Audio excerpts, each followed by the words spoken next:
හොඳයි අපි මේ ක්‍රම දෙක අපි බලමු. පළවෙනි ක්‍රමය තමයි ගන්නේ පළමු ක්‍රමය. මේ පළමු ක්‍රමයේදී වෙන්නේ අර දැනටම තියෙන සාධකයෙන් අපි මෙයාව බෙදනවා දීර්ඝ වශයෙන්. දැන් හිතන්නකෝ දැන් 20 එක සාධකයක් ගන්නවා 5 කියලා. ඉතුරු සාධක හොයාගන්න පුළුවන් මේ 20 5න් බෙදුවම. අන්න ඒ වගේ තර්කයක්. මේ සරල තර්ක. හරිද? ඒතකොට ඔයගොල්ලෝ මේ ගණිතය ඉගෙන ගනිද්දී පුළුවන් තරම් සරලව හිතන්න පුරුදු වෙන්න. ඒ සරලව හිතන තරමටම අපිට මේ ගණිතයේ තියෙන සම්බන්ධතා පේන්න පටන් ගන්නවා. අපේ මනස ස්ට්‍රෙස් වුණොත් විභාගයකදී හෝ ගණනක් හදන විට හෝ ස්ට්‍රෙස්ෆුල් වුණොත් අපිට නිදහස් අදහස් එන්නේ නැහැ. ගණිතයේ තියෙන එක දෙයක් තමයි සරලව සිතීම කියන්නේ. සරලව නිදහසේ හිතන්න. මේ මම මේ විභාගයකට යනවා මේ මේවා ටික කරගන්න ඕනේ. එහෙම නෙමෙයි. කොහොම නිදහස් නිවහල් විදියට මනස ගොඩනගා ගන්න. හැබැයි මමා යන මනසක් තියෙනවා. නොදන්න දෙයක්, නොයැටෙන දෙයක්, දන්නේ නැති දෙයක් පසුපස හඹාගෙන දවස් ගණන්, වරු ගණන්, සති ගණන් එළවන්න යන්න පුළුවන් තරම් මනසක් ගොඩනගන්න ඕනේ. ගණිතය ඉගෙනගෙන ගොඩනගන්න ඕනේ අන්න එවැනි මනස. එවැනි මනසක් තමයි අවශ්‍ය.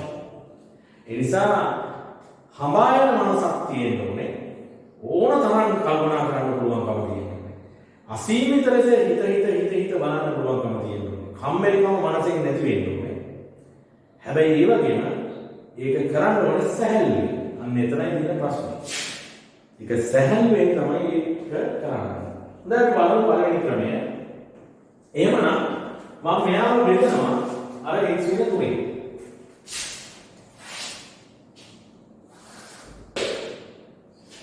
x ගණය ධන 2යි x වර්ගය ඍණ 21යි x ධන 18.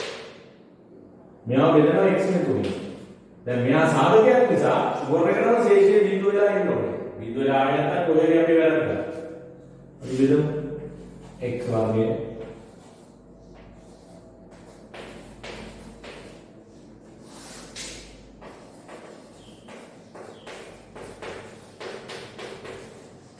දැන් මේ 5යි x වර්ගය තමයි බෙදන්නේ අපි x වලින්. අපි දෙනවා 5යි x කියලා.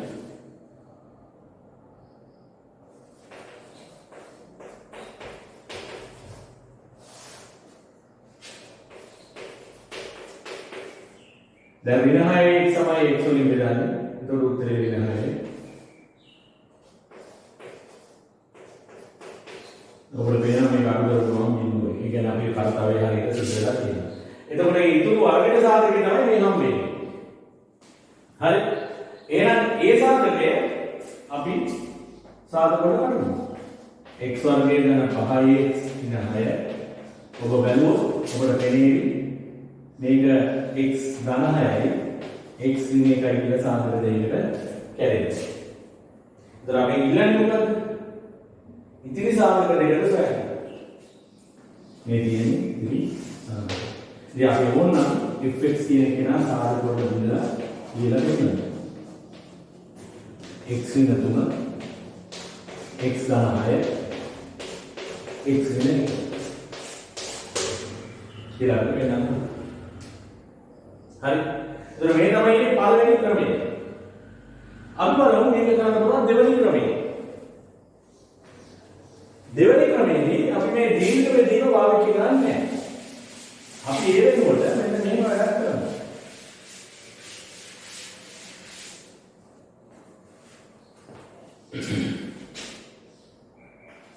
මෙයා ලියා ගන්නවා. 2x වර්ගය ඍණ 21x ධන 10. x ඉන 3 අනිත් සාධකය. ඒකේ අනිත් සාධකයේ වර්ග සාධකයක් නේ. ඒක අපි ලොජිකලි ගන්නවා. තර්කානුකූලව හිතලා ගන්නවා. මම කියලා දෙන්නම් ඒක කරේ. දැන් අපි දන්නවා x ගානේ එන්න නම් අනිවාර්යයෙන් මෙතෙන්ට x වර්ගය තියෙනවා. ඒක බැහැ. ඒක බැහැ. අනිවාර්යෙන් x වර්ගය තියෙනවා. එතකොට මේ දෙකම x ගානේ ඊළඟට අර නියතේ තීරණය කරන්න පුළුවන්. මුල පදේ අග පදේ තීරණය කරන්න පුළුවන්. කොහොමද? ධන 10ක ඉන්න ඕනේ. දැනට විතර ඍණ 3 තියෙනවා. එහෙනම් ඍණ 6 අගට තියෙන්න ඕනේ. හරි? ඒ මේ විතර තියෙන සංඛ්‍යාවෙන් ගුණාම ධන 10ක් ඉන්න ඕනේ. දැනට ඍණ 3 තියෙනවා නම් එහෙනම් ඍණ 6 තමයි එන්නේ. ඒක හරි. දැන් අර මැදපදේ තීරණය කරන්න පුළුවන්. දැන් මෙයා ගැන හිතලානේ මේක පිළිවෙලේ 18 ගැන හිතලා තමයි ඍණ 6 දාන්නේ. දැන් මේ දෙන්නගෙන් එක්කෙනෙක් හැදෙන හැටි ගැන හිතලා මැදපදේ පුරවන්න පුළුවන්. දෙන්නම ඕනේ නැහැ. ඒ පද දෙකෙන් එක පදයක් හැදෙන හැටි ගැන තර්ක කරලා අරගෙන පුරවන්න පුළුවන්. කොහොමද? අපි ගමු මෙයා දැනටම තියෙනවා ඍණ 3යි x වර්ගයක්. හැබැයි අපිට ඕන 2යි x වර්ගයක්. එහෙනම් 5යි x වර්ගයක් හැදෙන්න ඕනේ. ඒ දැනට ඍණ 3යි x වර්ගයක් තියෙනවනේ. 5යි x වර්ගයක් හැදෙන්න නම් මෙතෙන්ට අනිවාර්යයෙන් ධන 5යි x එන්න ඕනේ. අනේ ඒකයි තාක්ෂණය මට විස්තර කරන්න ඕම තප්පර 40ක් 50ක් ගියාට මේක ළමයි ප්‍රැක්ටිස් කරපුවාම ඒගොල්ලෝ එක තප්පරෙන් දෙකකින් ඕක පුරවනවා. ඒක තමයි මගේ අත්දැකීම. හැබැයි ඉතින් එහෙම පුරවන්නේ ළමයිව ඒ විදිහට යොමු වෙනවා. යොමු නැතුනම එහෙම වෙන්නේ නැහැ. ඒ වෙලේ බලන්න යනකොට අර මොලේ පන්තින් ආපු විදිහ ඊට වඩා පල්ලෙහාට තමයි ඉන්නේ. ඉතින් ඒකේ එක්තරා කොටසක් ගුරුවරයා කියනවා. මොකද මම එක දෙයක් කියනවා. මම මේක මේ කියන පැහැදිලිවම මම උසස් පෙළේදී ඉගෙනගත්ත ගුරුතුමා අති විශිෂ්ට ගුරුතුමේ අදට ජීවිතුම අතර ඉන්නේ ලංකාවේ මම දැකපු අති විශිෂ්ටම ගුරුවරයෙක්. ඒ වගේම මම විශ්වවිද්‍යාලයේදී ඉගෙනගත්ත ඉතාම විශිෂ්ට කණේ ගුරුවරු තුන් හතර දෙනෙක්. ඉතින් ඒ නිසා මම කිසිම දායක මේ විෂය මම පාවිච්චි කරන්නේ ළමයි පන්තියේ කියා ගැනීම සඳහා. ඒකෙන් අදහස් කරන්නේ ළමයි පන්තියේ යන විදිහ උගන්වනවා කියන එක නෙමෙයි. මම උගන්වන්නේ විෂය අවශ්‍ය මට්ටමින් අවශ්‍ය බලය. ඉතින් ඒක ඒ විදිහ උගන්වද්දී කරණ බල වැඩි කියලා දැනෙන අය කකුල් දෙක වේවනවා කියලා හිතන අය ඒගොල්ලෝ යයි. ඒකට මට කරන්න දෙයක් නැහැ. මොකද මම මේක උගන්වද්දී අවශ්‍ය ස්කිල් ගොඩනගනවා. දැන් මේ විදිහට ළමයින්ට මේවා ගොඩනගන්න කියන ඔළුවට වර්ධනය එක මේ ටියුෂන් කලාවේදී හොඳ වැඩක් නෙමෙයි. ඒක මම හොඳට දැනගෙන කරන්නේ. මොකද ළමයි හරි කැමති ඒ සර් උගන්වන්නේ ඔක්කොම තේරෙනවා. අපිට කිසි අමාරුවක් නැහැ. තේරෙන එක බොහොම ලස්සනට තේරෙනවා. ගෙදර ඉන්න පුළුවන් hina වෙනවා. හැබැයි අපි හොඳටම දන්නවා ඒ ළමයිගේ ස්කිල් එකක් හැදෙන්නේ නැහැ. මේ විශේෂ තනියම මොකද දෙන්න ඕනේ. මේකට මේ කිහිලි කරු කියලාගෙන රෝද කුඹල ගිහින් කරාට මොන වැඩක් නෙමෙයි. ඒ නිසා තමුන්ගේ ස්කිල් හදාගන්න. මට පෙන්නන්න ඕන උඩින් මම මාගේ පෙන්නනවා. මට වඩා ළමයි අනිවාර්යයෙන් ඉස්සරහට යනවා. දැන් ඔයගොල්ලෝ දන්නවා මේ සාධක දෙකක් ඇදෙනවා. එකක් දානය අන්තිමේ එන්නේ. ඕක තමයි මේ දෙවෙනි ක්‍රමය. ඒ ඔබ දෙවෙනි එක හරි කෙටි. ඒකෙන් යන්න පුළුවන්කම තියෙනවා. හොඳයි.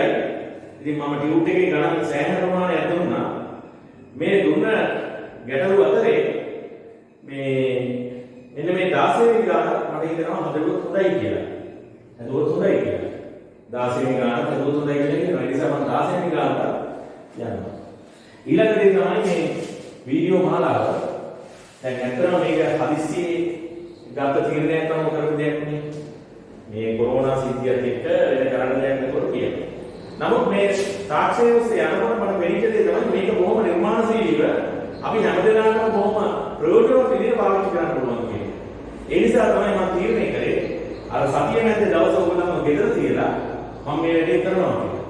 ඔබට තේරෙන්න ඕනේ මම බලාපොරොත්තු වෙන්නේ මේකේ පහසුවක් නෙමෙයි. අත් වශයෙන් මේකෙන් මට ලොකු පීඩනයක් තියෙනවා. මොකද මගේ මේකට උදව් කරගන්න මගේ ගෙදර අය එක්කෙනෙක් මම අනිවාර්යෙන් යොදව ගන්න ඕනේ. ඒතකොට මම පැය වීඩියෝ එකක් කරොත් අනිවාර්යෙන් ඒ කෙනා එතන කියන්න ඕනේ. ඔබට තේරෙන්න ඕනේ මම මගේ පහසුව බලගෙන මේක තීරණය කරේ. එකක් ඔබගේ කාලය, දෙවෙනි එක ඔබේ මුදල්, ඔබගේ දෙමෝපියන් මගට වැය කරන කාලය, ඒ සියල්ලම අතර ඇයි අපි මේක ඉෆෙක්ටිව්ලි කරන්නේ නැත්තේ? අපිට කරන්න පුළුවන්. අපිට ඒක කරන්න පුළුවන්. අපි මේක දිහා ධනාත්මකව බලන්න ඕනේ. මට මේකේ අනුපාඩු රසක් පේනවා. එකක් තමයි ඔයගොල්ලෝ මම නෝට් එක ගන්න දුන්නේ. ඇත්ත වශයෙන්ම මම මේක මුලදී පටන් අරන් කරගෙන ගියේ ලොකු අයිඩියා එකක් තිබුණේ මේ. නෝට් එකක් දුන්නේ. අනික ඔයගොල්ලන්ට ගණන් හදන්න මම මෙතන ටයිම් එක දුන්නේ. හරි. ඉතින් ඒ වගේ දේවල් ටික දැන් ඒ ටික මම ලබසක ඉඳලා මේක හරියට ප්ලෑන් කරලා දිනවා මම ඔළුවේ මේක කරන්න ඕන විදිය මොකක්ද කියලා. ඒ ප්ලෑන් එක තමයි මම මේ වැඩේ කියන ඉස්සරහ. ඉතින් ඒක මම පන්තියේ වැඩි විස්තර ඔබට දැනුම් දෙන්නම්. මේකත් එක්ක තියෙන දේවල් ටික අපි මේක දිහා ධනාත්මකව බලමු. මේ නිකන් මොකෙන් කියන්නම් වාලේ අනේ සර්වර් පේන්නේ නැහැ, සර්වර් ඇහෙන්නේ නැහැ, සර්වර් මේ අපි ඉස්සරහ මේ කරන්නේ වගේ නිකන් ඒ මානසිකත්වෙ දෙන්න බෑ. ඇත්තටම මේ ප්‍රශ්නයක් තියෙනවා මේ ප්‍රශ්නයක් ඉවලුවේට් කරන්න ඕනේ. ඒ කියන්නේ හිතන්න ඕනේ. නමුත් අපි බලමු මේකේ අපිට ඉස්සරහට මොනවා මේකට හේතුව මේකයි. මට මේ සිස්ටම් එක ඩෙවලොප් කරුවාම පේපර් ක්ලාස් ඩිස්කෂන්ස් ඒ සියල්ල මම දෙන අර ඩේලි දෙන මේ අභ්‍යාසවල විසඳුම් සාකච්ඡා කියන්නේ ඒවා මම මෙතන කරන්න ඕනේ. ඉතින් ඒ වගේ ගොඩක් වාසි තියෙනවා. ඒ වාසි සියල්ලම අත්පත් කරගෙන ඉඳලා මේක දිහා ධනාත්මකව බලමු. ඒ විදිහ මේක ඉස්සරහට යන්න පුළුවන්. හොඳයි එහෙනම් මම යනවා 16 වෙනි ගානට. 16 වෙනි ගානට යනවා. 16 ඒ ගාන ටිකක් සුවිශේෂී ගැටලුවක්. ඒකට හේතුව අපි බලමු. මේක අර තියෙන බලවල විශාලත්වය. ඒකයි හේතුව.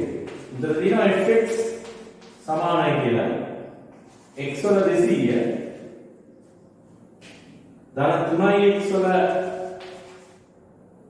199 ධන 4x ඍණ 3. right? දැන් මේකේ තියෙන x ධන 3ෙන් බෙදුවාම ශේෂය වෙනවා. तो x ධන 3ෙන් බෙදුව විට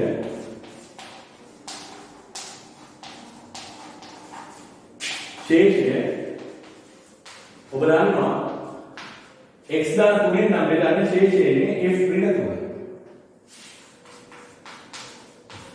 දැන් අපි බලමු f ඍණ 3 කීයද කියලා.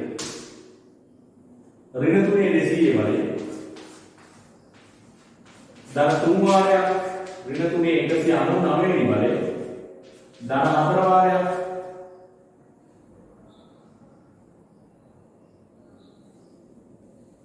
හතර වාරයක් ඍණ 3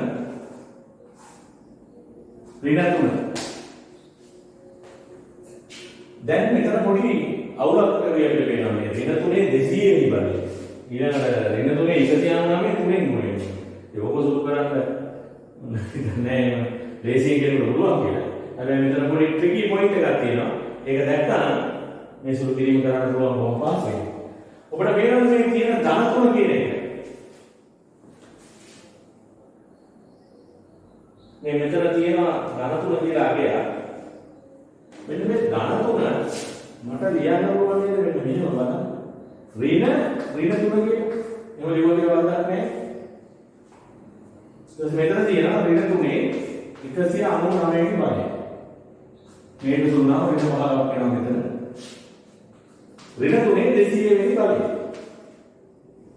ඔන්න දැන් කොටක් වැළුණා අපිට ඍණ 3 200 වෙනි බලය. මෙතන ඍණ 3 එකේ බලය 199 දින ඍණ 3. එහෙනම් ඉස්සරහට ඍණ තියෙනවා මේ ඍණ මේකේ නෙමෙයි මේ ඍණ 3 එකේ බලය ඍණ 3 199 කියන්නේ ඍණ 3 200 වෙනි බලය. එන්න බලන්න. ඉතින් මේ පදේ කැපෙනවා. ඒ කපන වැඩේ නවත්තන්න. ඒ කපන්න ඕනේ නැහැ. කපන්න ලියන්න ඕනේ නැහැ. කපන්න දෙයක් නැහැ. ඒක අහෝසි වෙනවා. ඒක උත්තරේ ඍණ 15යි කියලා දෙනවා. ශේෂය ඍණ 15යි. දැන් මේ විදිහම ගානක් වෙනි ගාන තියෙනවා. ඒක ඔබ තනියම උත්සාහ කරන්න. දැන් මම පන්තියේදී පොතක් දානවා. ඒ පොතට ඔබ උදේම දානවා. ඔබ ඒක ලියන්න ඕනේ ඔබට මගෙන් අහන්න තියෙන දේවල්. මොනවද? මේ කරන ලද ලෙසන් වල නොතේරුණු තැන ගැටළු අංකය නැත්නම් නොතේරුණු සංකල්පය මට දාන්න ඊට පස්සේ ඒක මම බලලා ඒ වෙලේ උත්තර සපයන්න පුළුවන් ඒවා ඒ වෙලේ සපයනවා. එහෙම නැත්නම් ඒවා නැවත වීඩියෝ එකක් කරලා කරනවා. අපි මේක කරගෙන යන්න අපිට පුළුවන් අපි හිතුවට වැඩි කලින් විෂය නිර්දේශය ඉවර කරන්න අඩු මාංශය තියෙන්නේ මට ඔබට පුළුවන් ඉවසීම දෙන්න මොකද ඒක මොන ගම මේක අධ්‍යයනය කරන්න. ඉතින් මම ඉල්ලා හිටිනවා එකපාරටම බැරි වුණා මේ ලැප්ටොප් එකක් පාවිච්චි පාවිච්චි කරොත් මේක ඉතාම කාලයක් හොඳට අසුරවන්න පුළුවන්. එහෙම නැත්නම් ස්මාර්ට් ටීවී එකක් බලන්න පුළුවන්. ඉතින් අර ඒ දේවල් ලබා ගන්න ක්‍රමානුකූලව අපි උත්සාහ කරනවා. දැන් ඔය විදිහට මේකේ ඉතුරු ගැටලු ටික හදන්න යම්සි ගැටලුවක් වෙයි නම් මේ කරුණාකරලා මට ඒක පන්තියේදී දැනුම් දෙන්න. අපි තවත් මේකේ ගැටලු හදලා තව සිද්ධාන්ත දෙකක් තියෙනවා මේකේ සාධක ප්‍රමේය. ඊළඟට එකක් සාධක ප්‍රමේය. ඊට පස්සේ තියෙනවා මේ බහුබල සමීකරණ විසඳීම කියන එක. ඉතින් අන්නේ කාර්ය ටික සාකච්ඡා කළා. මේකේ තව විභාග ගැටලු විශාල ප්‍රමාණයක් අපි සාකච්ඡා කරනවා. තව මම හිතන්නේ වීඩියෝ 4-5ක වැඩ තියෙනවා. ඊටත් හරි. ඊටත් හරි. ලබන සතියේ ඉඳලා තමයි මම ඇත්තටම මගේ මේ වීඩියෝ වැඩසටහන පණ ගන්නලා කරගෙන යන්නේ. මම බලාපොරොත්තු වෙනවා සතියේ පැයේ වීඩියෝ දෙකක්. එහෙම නැත්නම් විනාඩි 45ක 3ක් එළි දක්වන්න. ඉතින් මේක ඔබ ප්‍රමාණිකූලව කරන්න. මම ඒවට දින කියන්නම්. මේ දිනවලදී මම ඒව අවුට් කරනවා. ඊට පස්සේ අපි මේක බොහොම ලස්සනට මේ කටයුත්ත කරගෙන යනවා. right? හොඳයි එහෙනම් ආයෙත්